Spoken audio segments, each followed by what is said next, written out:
Hey, everybody, welcome to Gardens the Untold Story. I'm your host, Ken Somerville, and our co host, Andy Lopez, the Invisible Gardener. And Andy wanted to talk more about rock dust. What is it and how to best use it? Andy, Yeah, are you awake? yeah, I'm here. I think I'm getting echoes. I'm getting Okay, echoes. then you have your speakers on your YouTube channel that you have up. So just hit mute. Okay, there we go. There was another channel in the background. There Wonderful. There you go. Now we got it Amazing. figured out. It's amazing how I can do these things, right? Yeah, yeah, yeah. Hi everybody, how you doing? Hi everybody, how you doing? Today we're talking about rock dust again, and I came up with this really cool title. What is rock dust? Hmm. Where do you get it? And how do you use it? Yeah. That's So, we've talked about rock dust a lot on and off. As a matter of fact, uh, one of the things I'm going to be doing is sharing the screen so you guys can see. What I want to do is turn you on right away to this really cool source. So I'm going to do a Hmm. green screen sharing right now. Yeah. Okay. Right? Present, screen share, and let's see. So there's a whole bunch of stuff here. Let me see if I can just pull it up. There you go. So It's I got think, and Robin, who was on the back end. Andy yeah. had sent out the wrong link. So go to his Robin, go to Andy's channel. This is the back end link that you're trying to access. So just go to Andy's channel, the I Invisible didn't do Gardener on it. YouTube, and then you can watch the show from there. So if you could please, thank you, Robin. I Okay, didn't. I didn't do it. What yeah, happened? you're I missed something. Hi. So I missed something, right? What did I miss? Robin was in the wrong place, or what? My link yeah. is here. Robin was trying to jump on, because guys, just to let you know, Andy sent out the wrong link in his email. He sent out the back end link, so he was supposed to send out his YouTube channel I link, did. but and yeah, you have, but Robin had the original link, so Yeah, you yeah, just gotta yeah. come I in. sent out three links, guys. I wasn't. I sent out Yeah, one totally wrong. I sent out the second one. That was totally wrong too, different one. And the third one finally got it. Thank you, Ken, for figuring it out for me because I just couldn't figure out how to point to something that wasn't there yet. yeah. So some of you have the backlink, which is okay. You can come and talk. I guess I don't know. It's not okay. Anyway, this is this place here is called Remineralize the Earth. Okay. And it's actually remineralize.org, O-R-G. Okay. And Type and that into the comments, Andy, or if yeah, you yeah. can, copy and post it, and we'll put it up. remineralize.org. That's remineralize.org. And let me see if I can doing this right. So I think I can come over here and scroll through it. So Yeah. you'll see that in here.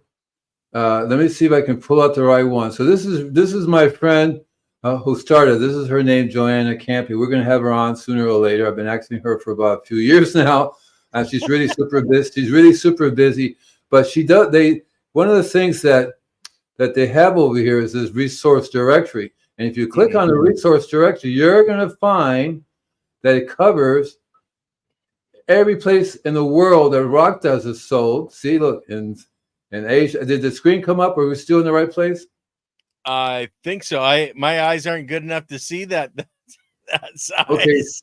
Okay. So if you click on resources, it takes you, and even in the United States, you'll be able to see that. If you're so if you're in the Northwest, you just click on Northwest, and then it shows you up the Yep. different rock dust is available there. It's so cool because actually I'm listed in here somewhere. What am I? I'm in the West. Okay, I'm in the West. So there's Asomite corporate headquarters there. There's another one, VRP. All of these are really, really good. Healthy soil. AgriWind Fertilizers is a friend of mine Encinitas. And what he does is that he gets alluvium clay. So there's a hot spring, there's a hot mud bath place there in Encinitas where people go and bathe with hot mud because it's really minerally rich. They put it on their bodies. Anyway, he sells it, and that's called AgriWin fertilizer. This thing here has 30% calcium, guys. 30% calcium. So you make sure you have this as part of your trace minerals. The rest of these are good. Acimide is really good. They also lack but none of them have 30% calcium. You see this whole bunch of great, and there I am seeing this whole Gardner Malibu. Oh my God, yeah. Oh, yeah. Oh, right. So there's Hawaiian Minerals, Redmond Minerals. All these different companies are really, really cool. But you can get them wherever you live at just by going up to remineralize.org and then look through them, because you always want to try to get the rock dust that's the closest to you, so you don't have to pay the extra shipping and all that stuff. That's always an issue if you don't want to be paying so much. So let me go ahead and stop sharing. I have some more screens for you. So that's remineralize.org. You're going to really love it if you go there. It helps you get started right away with all the different kinds of rock dust. So I'm going to share another rock dust with you guys. And let's see, share screen. I should be able to just go from one to the other one, all that stuff. But here it is. So this one, can you tell what it is, Ken? It's rock dust by the looks of it. Yeah, what does it say? Sand? What does it say next to it for $24? Paramagnetic rock dust. Oh, okay, yeah, paramagnetic rock dust. Yeah. Right.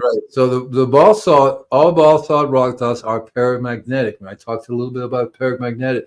Absolutely amazing, because it actually imitates the magnetism of the earth. And so this stuff here really has a way of getting trace minerals. It attracts trace minerals, and then the energy of the magnetism is absolutely great. This is a company.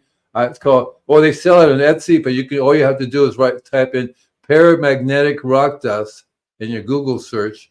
You're going to get lots of them are going to show up, so you want to get a blend of them. So what I'm doing now is I'm showing you some of the different sources that I get things from. Right. So that you're mixing them all together in your mixes. That's right. So make a long story short, I think I explained to you guys maybe a long time ago that as I get older, I get lazy. Either that, I get smarter. And so the rock dust has always been an important one for me because of the trace mineral, of the way Mother Nature does that. And it's very important if you're making compost and if you're using, listen, Canada, right? 1 minute, unmineralized. Cool. Yeah, right. So if you're using, making compost, and if you're using any type of animal manure, what I learned is that if you take, for example, azonite, normally what I would do is I would have that blend already ready. I never use one particular type. Because again, why? Mother Nature does that. Mother Nature does not just do one thing. Mother Nature is really good at blending things. And so I've learned, okay, so I'm going to show you another one. Let me see. So you can see this particular one, for example. So this is a company called, and I talked to you guys before, it's called Rock Dust Local, LOCAL. And that's their website, Rock Dust Local, right?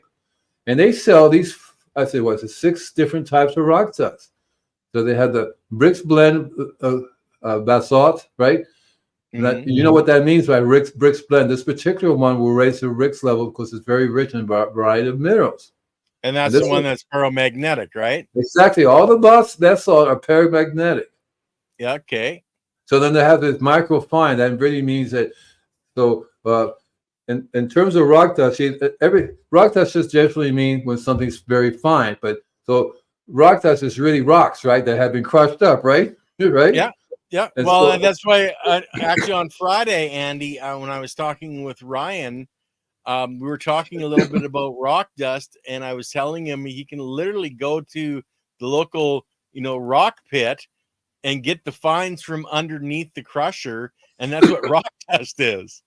Right. I'm glad you brought it up because I was going to say that So I was looking at this one side, and he says rock dust is basically found in rock quarries. You can go to a rock quarry, and they'll give you all the rock dust you want. So the issue with that is that you really need to ask him, okay, so do you have a lab test for any heavy metals, any toxins? Because a lot of these rock quarries are not meant for human use, right? They're not meant for rock dust. There are different. These rock dust companies specifically do this mining for that. It's not a leftover from the mining, because in the mining they could be drilling. They get stuff for construction, right? The roads and making cement. And all. They don't care if it's got mercury, iron, and lead up the yin yang. That's not the problem. And it's not going to be used for food. But if you're going to use it for food, yes, you want to. So you want to ask him. Any lab? You have any lab reports of this stuff? And if they don't, I wouldn't use it, because they do have it, and they're not giving it to you.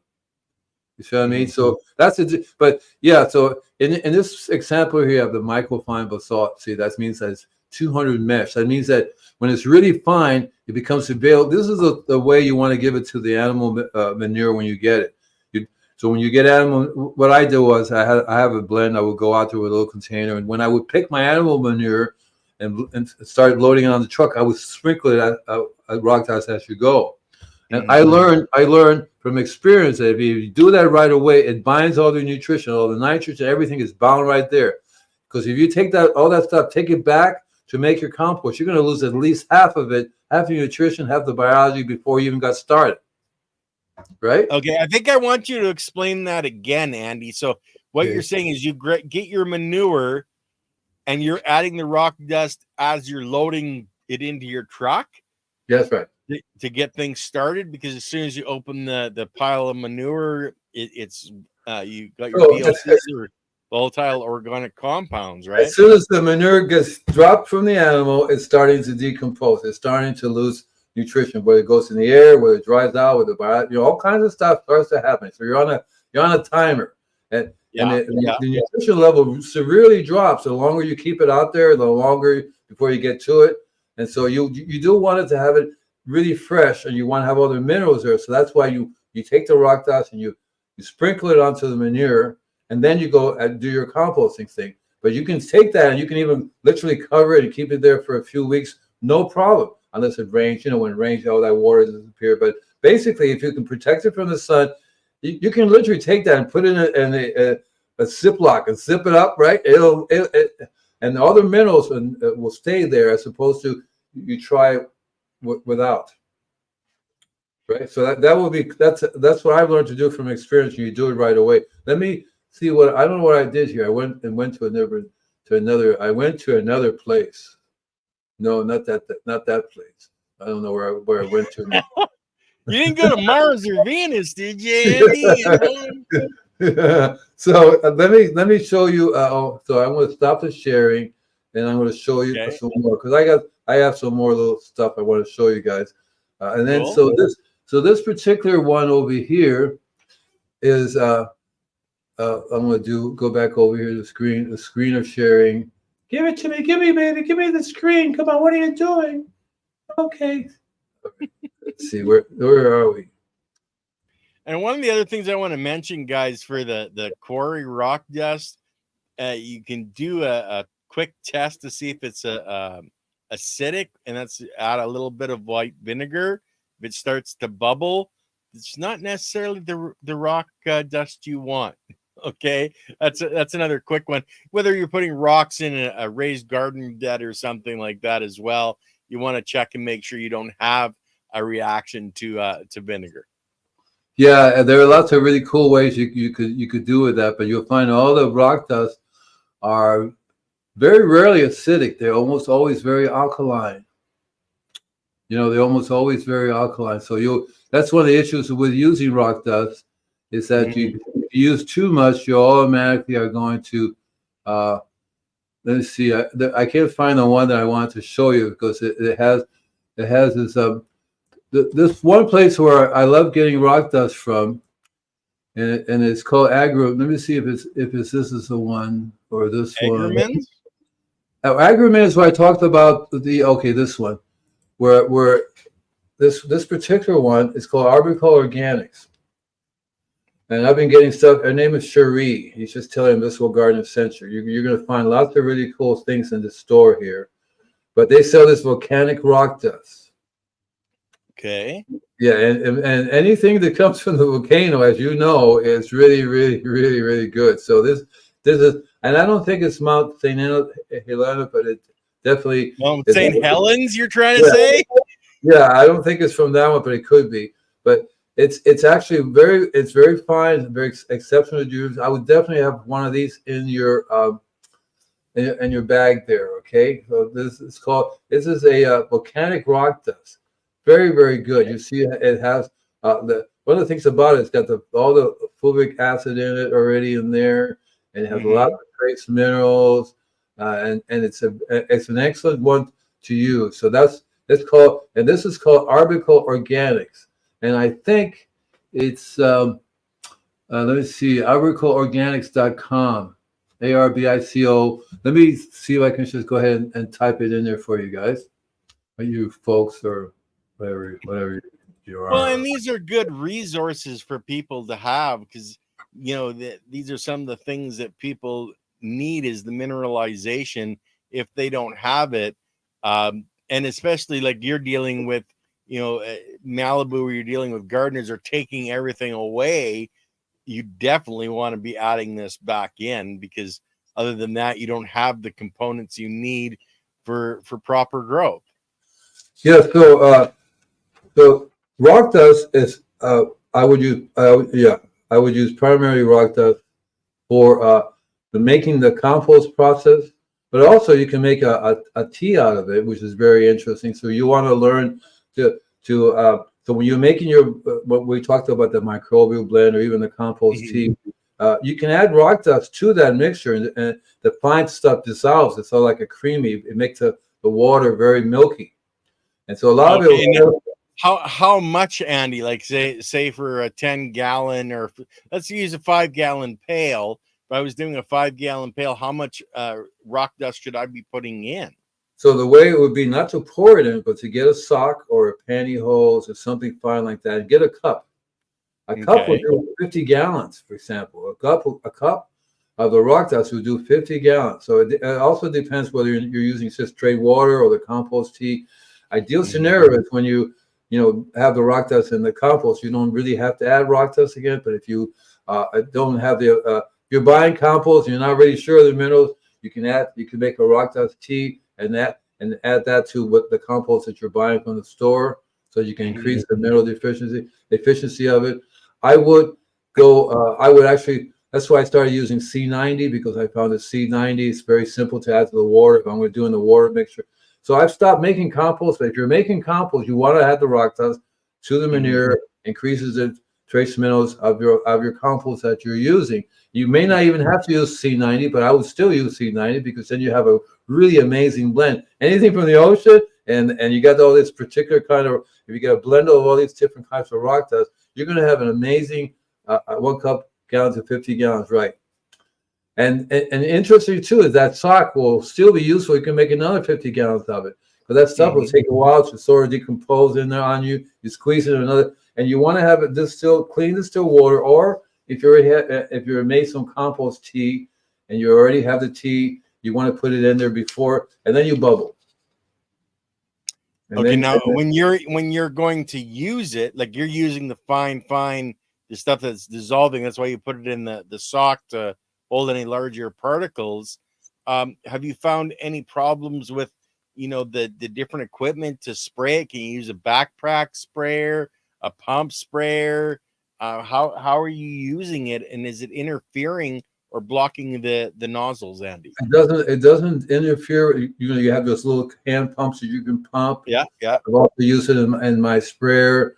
As long as you're not adding. So what happens is if you add too much, that's why you do it in the pannier, because if you're pouring it, some of it will end up in the bottom and it'll clog up your system.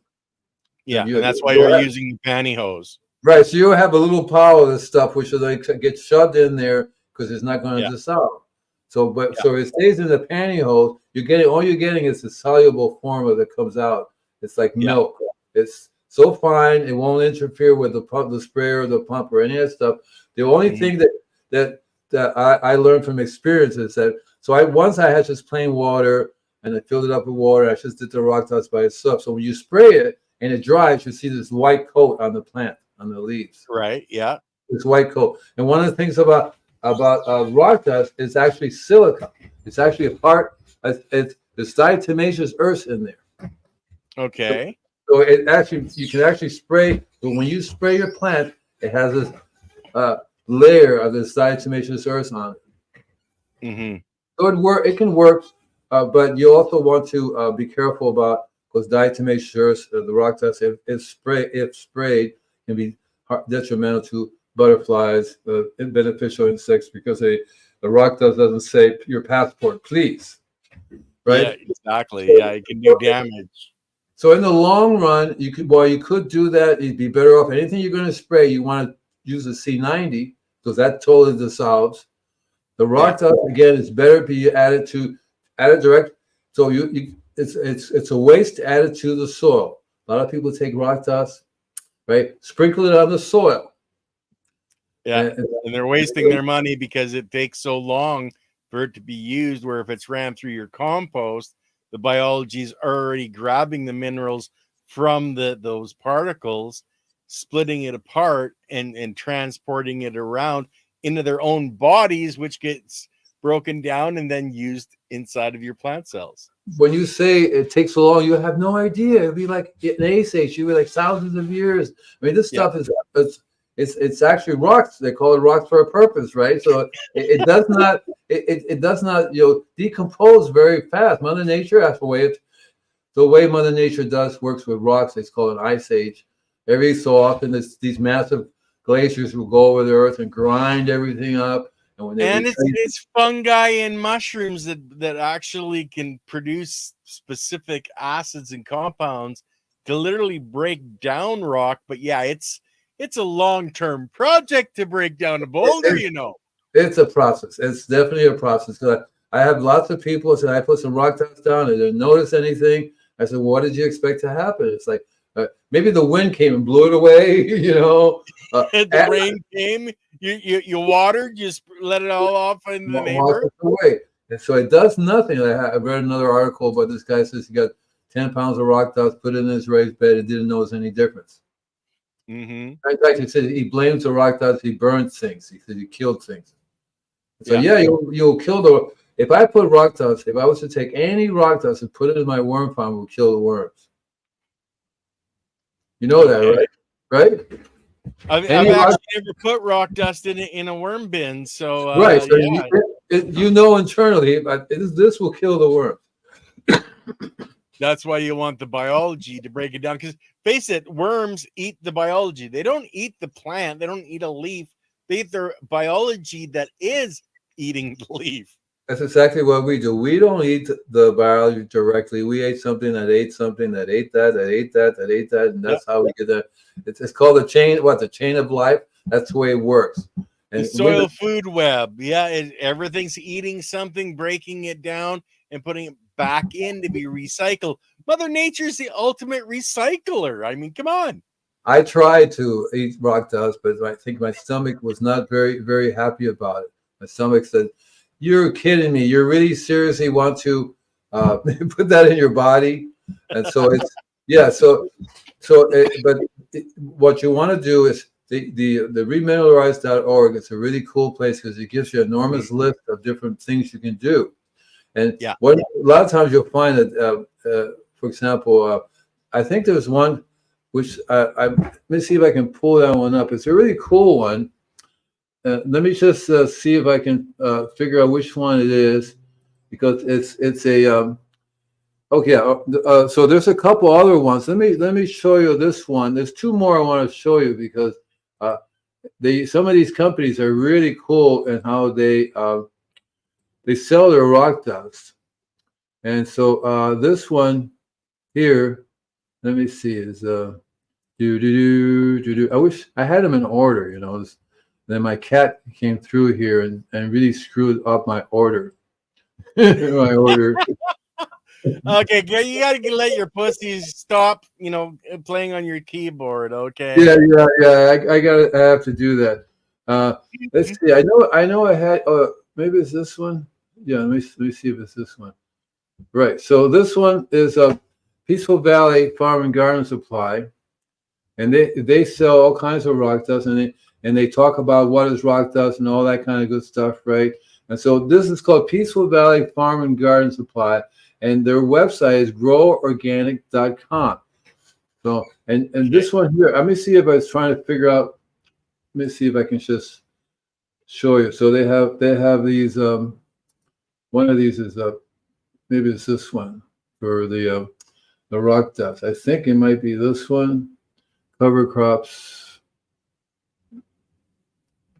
No, I can't find it. I had it up here. I went through this whole thing. I said, hey, this would be a good one for everybody. But I don't see the cover crops here. I don't see the yeah, I see cover crops. It's the fourth Yeah, one from the left. not the one I want. I don't want the cover crops. I want their rock dust source, because they have, maybe over here they may have it. Fertilizer, natural fertilizer, blooms, all-purpose fertilizers. It's called Grow Organic. It's a really cool site. Here it is. Maybe it's this one. So this one here, and I mentioned to you quite often, soft rock phosphate. This is a form of rock dust. This is a rock dust, very finely ground. It's soft rock phosphate. Mm-hmm. And one of the things I like about this is that this is a very important form of rocks, because your plants really need this. If you have this, you always have sweet fruit. You always have healthy fruit trees. The biology loves this stuff because it's naturally mined. It just comes out of the earth. So it's called soft rock phosphate. And they also have a variety of other stuff here. I'm trying to see the. So this is, but if you go up there, you'll find that they have a wide variety of other types of rock dust. They have green sand. Green sand is a rock dust, which just happens to be green. Right? Actually, I believe green sand is Right. mined from the bottom of New Jersey old lake beds. Yeah, this one might be called New Jersey green sand. That's the only type I know of. It's called New Jersey green, but basically they call it green sand, but it's a rock dust form. And I think there might be a couple other ones in here that they sell. Let me see if I can pull up another one. But I don't see it here. But they go through a lot of changes. But this is a really cool place to check on the different types. They also sell a wide variety of microbial stuff that's available. And so this is a remineralized right here, Cascade.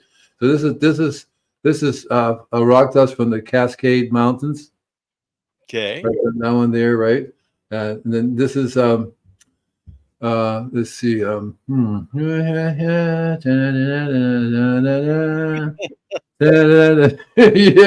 I tried to get them all together, but it didn't quite. So there's the actinolite. This is the micronized. That means it's very, very fine powder. You can see this particular one here. You don't really need a whole lot of it because it's so fine that you actually can put it in a sprayer and use it. Yeah. And it'll actually dissolve to a small enough particle size. Right. So this is a really cool company called groworganic.com, right? Groworganic.com, right? And so let me just type that up there for you guys also, because you guys are so lazy. It's just ridiculous. I don't know. Well, actually, Lily had it up there. Groworganic.com. Oh, great. I didn't even Valley see it. Farm. Yeah, I didn't even see it. There's another one. There's another one that's even older, because I've been buying this stuff for a long time. At Peaceful Valley, I met them in 1980, 70, something like that, because it was just because they're in Grass Valley, and I would go up there a lot to visit my friends and family. Let me see. I think I had another one over here, but I don't see it now. No, never mind. So, okay, so you're saying the best for the original, once you bought it, is to put it in your compost pile is the best way to actually break it down before you add it into your garden or your mixture. Don't use it in the soil. Don't add it to the soil. Don't sprinkle it around your plants. It's going to be totally wasted. You're lucky the windows are come and blow it in your face. You're just wasting your time. And if it does get something, if you happen to have biology in the soil to do that, so that's good. But you're going to have to blend it in. Don't just sprinkle it on top, turn it over. The more biology you have in the soil, the more the minerals will be available. As a matter of fact, if your soil is really, really, really rich, you probably already have the minerals in there. It's only when you know you have nothing going on here, right? You look around going, oh boy, then you know you just can dump it on the ground because nothing's going to happen. You have to actually give it to the biology and then put the biology in the ground. So one of the things I learned to do is that in a really, really bad place, like here in Malibu, my favorite thing to do was go out to the farm, get manure that's just fairly fresh. It wasn't completely finished decomposing. Sprinkle the rock dust to it, and I don't take it and take that. Forget about compost. I would take it, put it right into the ground, bury it right into the ground. So I would be inoculating that area with this particular batch. I wouldn't put it strictly under trees or things like that because it'd be too rich. I could definitely, if you have a place, for example, you're going to be doing a garden, it works really, really super well when you're dealing with different types of soil diseases. But this particular way will annihilate any diseases in the ground. So if you were so one of the things, for example, a long time ago, a customer says, I want to replace this with another citrus. I said, it's not a good idea because that citrus has a disease, you're going to get disease again in the ground.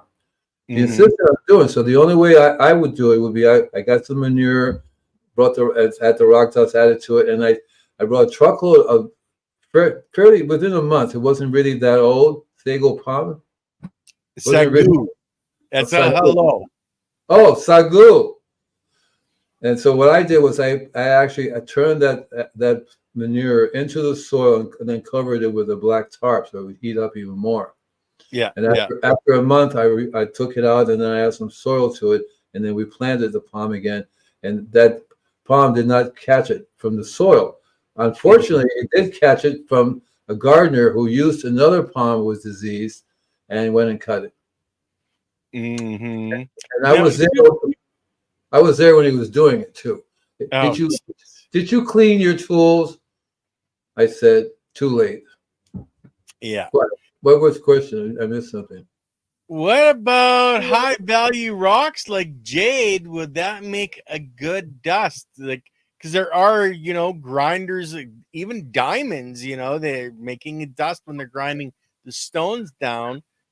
Would that be something? So the way to do that is to find somebody, because I used to go to a rock shop, these guys who would be grinding rocks, making statues. So they had granite there, they had jade, all kinds of things, and a very fine powder that they used to throw away. They said, take it and throw it away. I said, no, I'll take it. So yes. So, but you wouldn't want to get high value jade and grind it down to a dust. I think there's a better use of the jade. You see, but if you're lucky to be in a place where the artists are using it, or a workshop or something like that is using it, then you definitely could use that. So there's a rock place not too far. It's in Santa Monica, and it's Bourget Brothers, and so they do shaping, and they have a mask covered. It's dust everywhere. Yeah. I would say, can I have that for 5 pounds of it or whatever it is? I mean, if I was a store, I would just bag it up, put a label on it, rock dust, come and get it and sell it. Yeah. So and any whether it be jade or you name the particular stone that they would be mined out of, you definitely want to be able to use that. Now, is it going to have it? Well, it should have a different makeup, especially at the molecular level. But do you know if there's that much difference between, say, a basalt rock dust and a jade rock dust?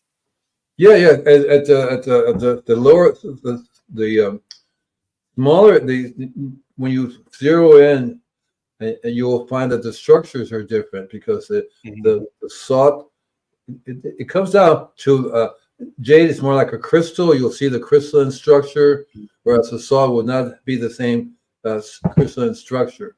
So it depends on how fine. If you get so fine, there's no difference, right? There's little fine salt dust particles. There's no real difference.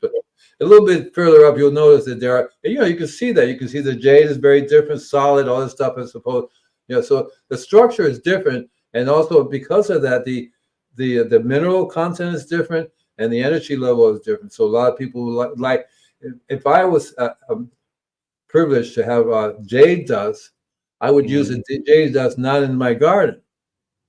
So I would make things out of that jade dust to wear, for example, or a statue, something part of it. I would use the jade in my Organite? Yeah, in my old days in the Roman Empire, you could make the vest, you can make the armor, you can add things to it because the jade dust, when it feels very magical to use. There are lots of different ways you can use it. See, so that's what I would do with it. Like if I had a sword, I would paint it on, find some ways to use it. So that's how I would use. Even in the house, you can make it on windows, you can make it on structure. So I have a friend. He lives in Washington State, in a forest, and it's called a fairy forest, and they make these fairy houses. So they literally go around looking for quarries and people that are mining stuff and get whatever it is they're using, because they can actually add it to water, whatever way they make a paste or whatever they make it solid, and paint with it and make little structures with it. So that's what I would do with that, because you get the energy from it. I would definitely not use the dust for the garden purposes. I think that'll be a waste of that magical dust. Was that a question?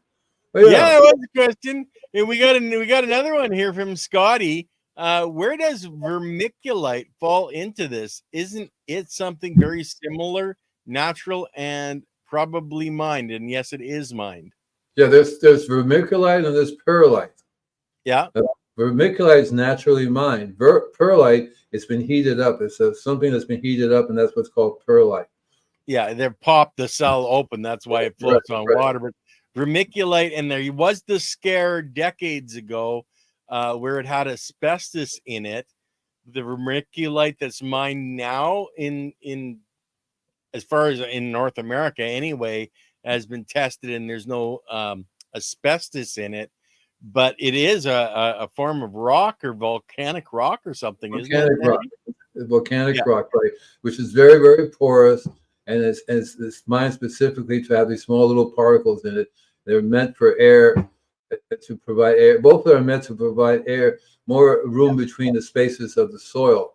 The perlite, unfortunately, both of them are meant not to be used in the ground. They're meant to be used in containers. And so if you use them in the ground, they end up in the ocean. They will end up in the animals' bodies. So there's many cases where they found the body, the stomach full of it, and they choke, they die to death because they can't digest it. Yeah. And on top of that, the problem is that it absorbs toxins. It absorbs radiation. It absorbs medicine, hormones, fertilizers. It absorbs those things, and then the algae grows on it. And plastic will stick to it like crazy. Will grow. So algae grows on it. So it looks edible. They eat it and they die. The animals eat it and die. So you don't want to use it outside. You want to use it in containers. I personally stay away from it unless you know that you're not going to accidentally, dump it in your backyard. Right. I'll bring up one thing about vermiculite, guys, and Lily has put it up, the EPA study showing some vermiculite products contain low levels of asbestos.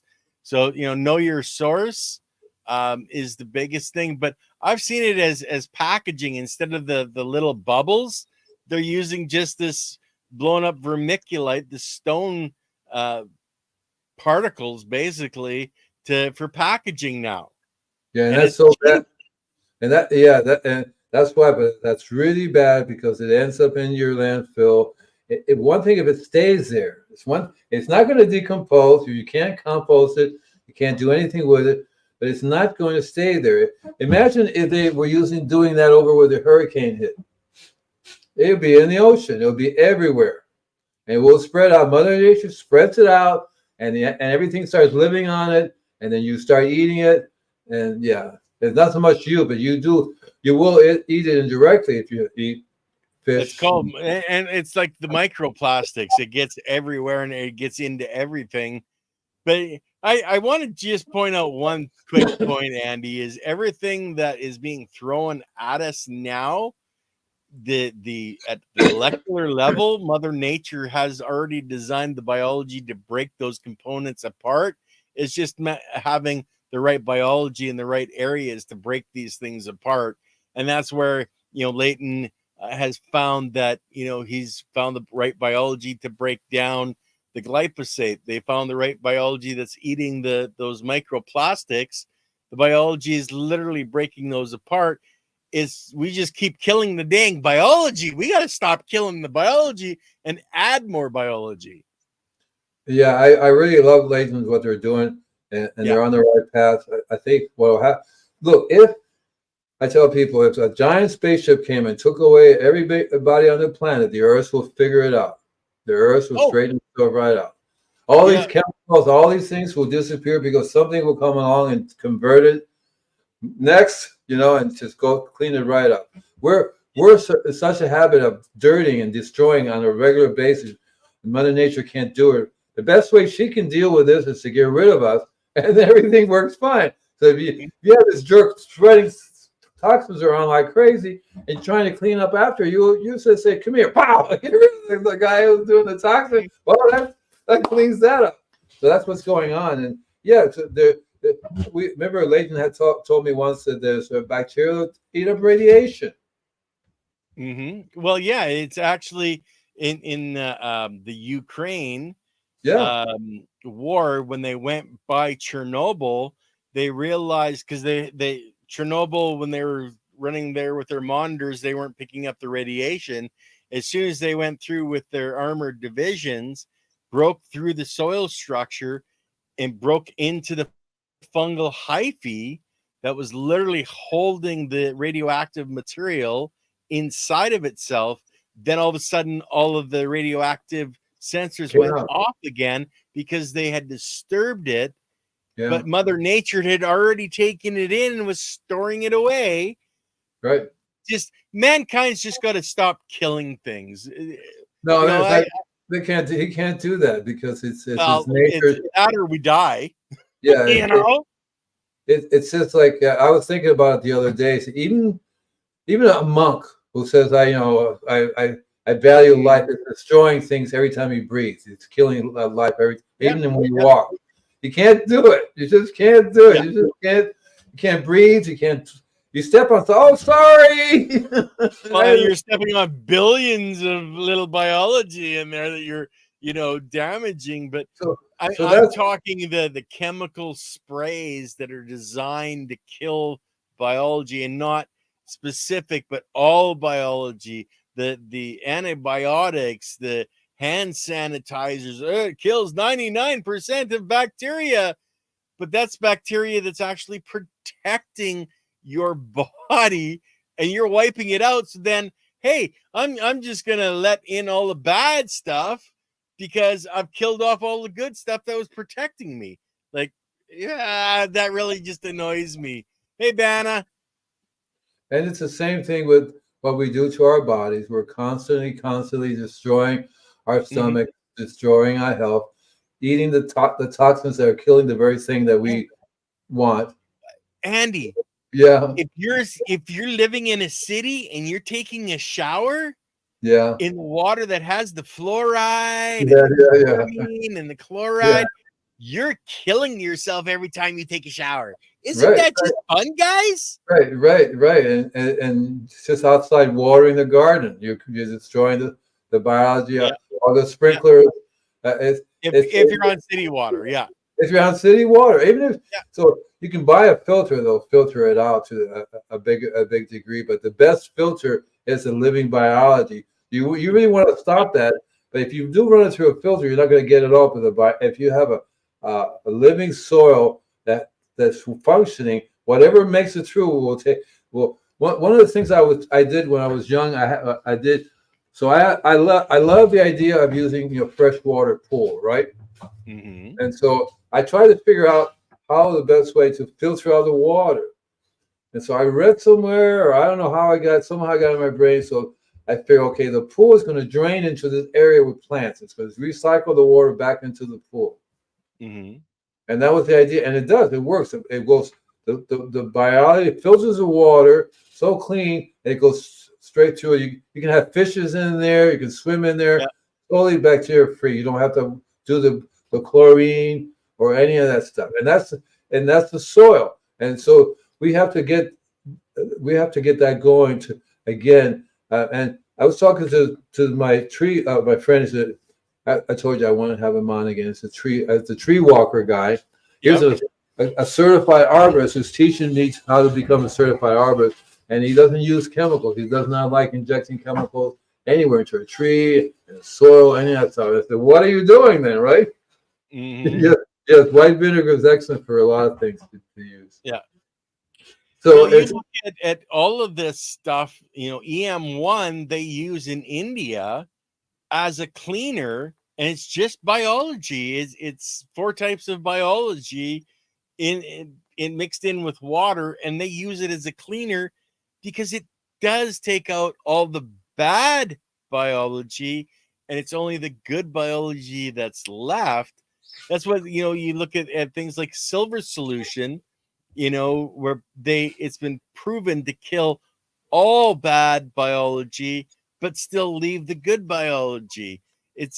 We've got it, but it's just not getting out there knowledge wise, and people aren't using it because a lot of times it's either nobody can make money off of it, or it's if you're not doing it yourself, it's too expensive to do on a larger scale. So I get this it's called coated silver. Colloidal silver. Coated, COATED, coated. COATED. There's normal silver solution, and there's colloidal silver solution, and Right. it's in processing. One you can take internally.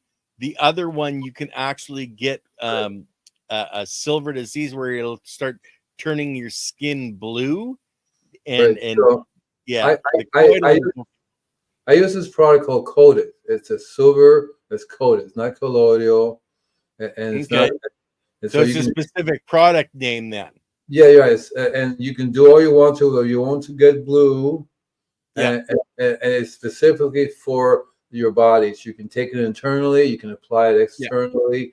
It controls all the diseases, all the bacteria, kills them dead. Yet it doesn't do anything to my stomach.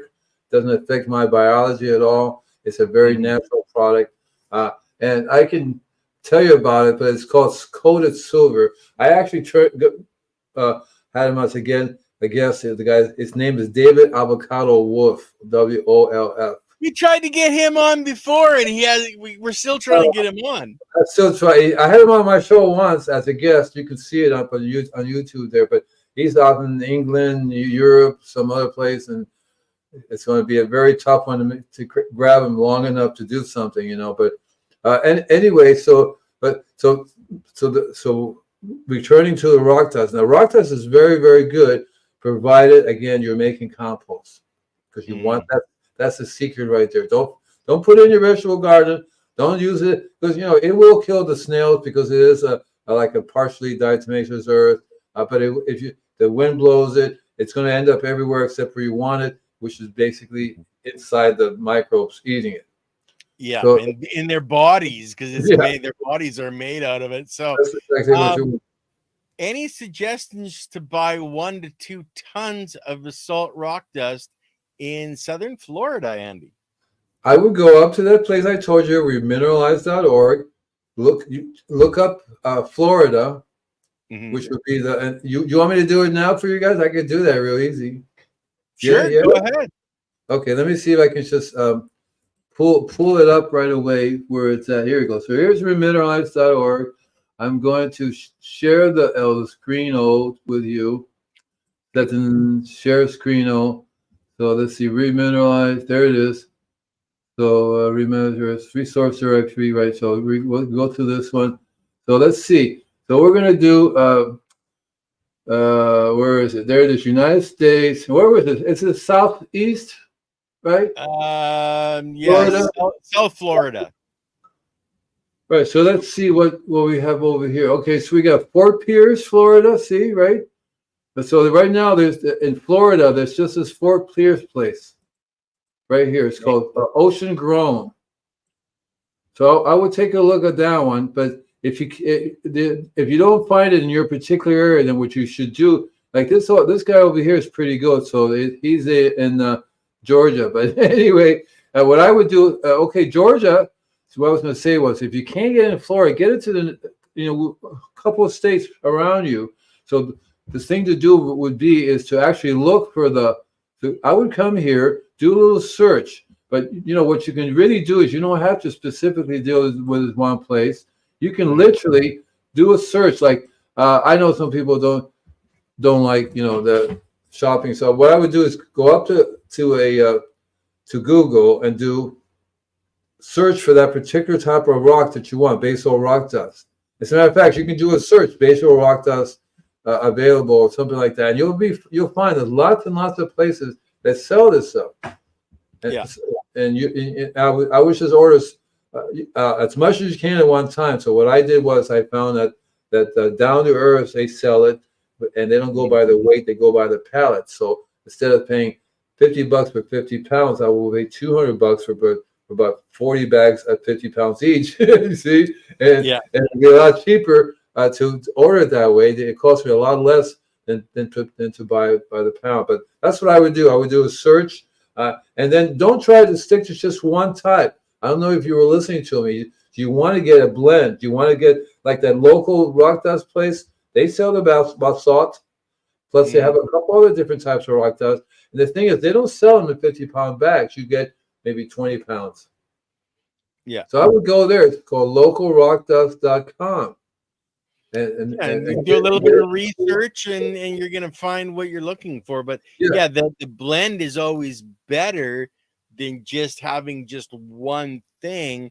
The more building blocks you supply, the better off you're going to be. Just make sure you have your biology eat it first. That's where when I built a soil for my grow, I started off with actually cooked soil. So put through a furnace.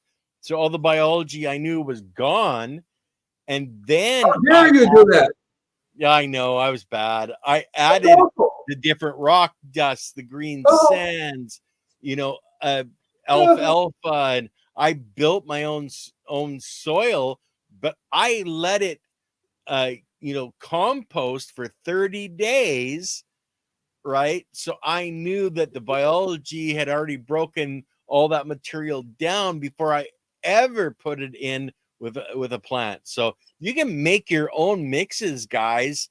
It's just a matter of take a little bit of time to do it, but diversity in both the building blocks you're supplying and the biology you're supplying. The more diverse, the more success you're going to have. So remember what we've been saying, as long as I've been on the show, as long as Ken and I have been doing the show, we keep saying more roots in the ground. If we want more diversity of biology and you want a diversity of rock dust, Mother Nature does not say, okay, this part of the earth is going to get that rock dust and this part of the earth is going to get that one. No, Mother Nature says, we're going to blend it all up, baby. We're going to shoot it out of volcanoes. So if you're lucky enough to, when I was doing this, I found the New Jersey green sand. I found Fertrell, Fertrell, which by the way is a really good one, Fertrell, and they're located in New York, Fertrell. So it's probably .com. And then there was nothing. I don't remember Asimai coming on the scene at all until much later on. Yeah, Fertrell, right? Oh, he's a nice guy. I like him. That invisible gardener guy. You can never find the guy. He's staying invisible, though. But so you're lucky that there's more and more of this available now for you to choose from. And even then, I would still go that one step further and get the C90, SEA90.com. I would definitely get that because that there's 90 trace minerals in that one product alone. Mm-hmm. Okay, so in your rock dust, I'll bet you anything. Any of the rock tests are all going to be deficient. They're not going to have all the 90 trace minerals in there. I bet you anything. I bet you anything.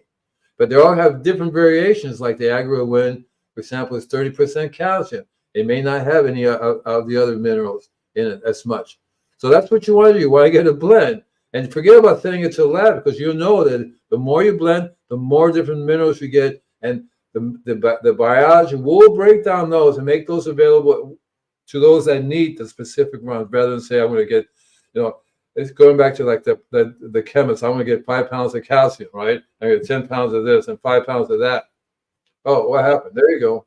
This is something that is in the beginning of all agronomy books. This is Sparks 2003, but this is a soil survey made of sand globally, and this is what they found in 1 grain of sand, or what they got it is milligrams per kilogram. But these are the components that you're looking for: your aluminum, your magnesium, your calcium, etc., your phosphorus. This isn't sand, guys. So I just want to point out just how important sand is. How many minerals were there? Did you know? Did you get to see how many they had? It looked like they didn't have a lot, right? Well, there's enough calcium in 1 grain of sand to feed a 1 acre grow of cannabis or hemp, and it's a really high use of calcium in that plant. But 1 grain of sand can give as much as the whole acre needs. But if you don't have the biology to live on that grain of sand, to break the component out and then move it around through the acre, that's the problem. We've got it. Just like we've been pumping nitrogen into our farmers' soils for so long, we got more nitrogen in there than we can use the next 1,000 years. We just need the biology that is actually going to be able to break it out of where it's locked in, and the other components that are necessary to do that job as well. That's where phosphorus, comes into the picture. That's why doing a soil test, if you're on large ag or you're doing an acreage, where you're growing, on your homestead, get a soil test, find out, but also get a biology test. And we actually have a discount code on it's all about the biology.ca for alluvial. Was it alluvial soil we had on? Alluvial soil, right. I'll put it on my end. I'll put it on my end too. Very nice people. They not only tell you the soil test, but they also tell you the biology. But listen, one of the things I discovered in doing my business is that when this just recently happened to, I got a new customer switching from chemicals to organic. She hasn't used their chemicals in a few years. But no sooner than I have to be real careful when I put the biology, because they will release all these chemicals in the soil and burn your plants if you do it too fast. It will do that. That happened to me one of the first 3 times I started doing it. I said, well, I guess I have to introduce the biology very slowly, because they will just release the nitrogen. All these different chemicals will come up. The plants go push, they get burnt. Put it in your compost first. Okay. And I love Gaia Green products too. And I actually know the son of the guy that started it all. I've met him. The only problem is Dad sold out to Monsanto, just so you know. Yeah. So what are we talking about next week? We're starting your own worm farm. Oh, that'll be fun. Cool. What we're talking about on our show. Of course, we've got shooting the soil back on with Leighton on Monday. We're going back on under the microscope.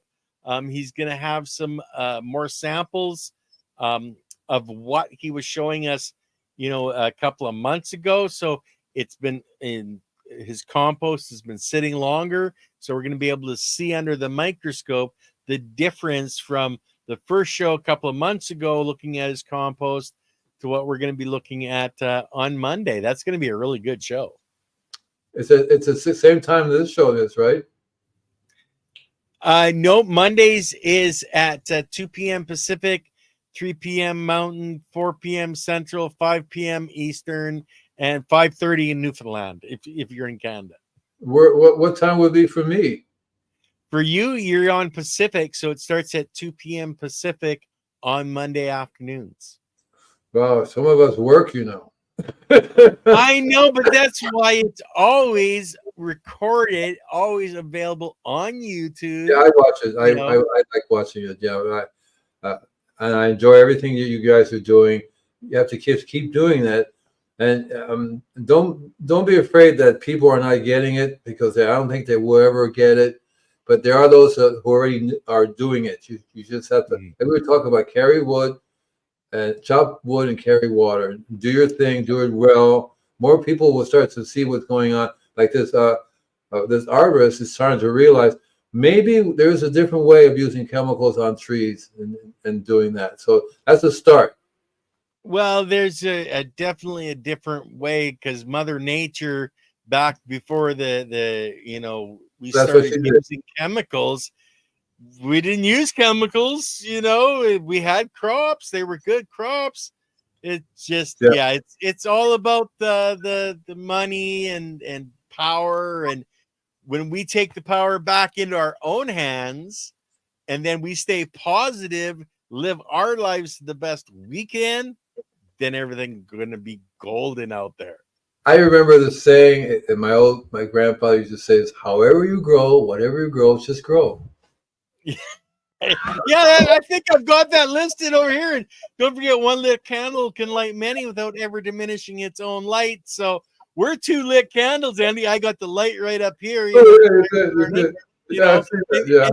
You get to see smoke out the sides every once in a while. But guys, stay positive out See you there. next week. See you next week, guys. You betcha. Bye now.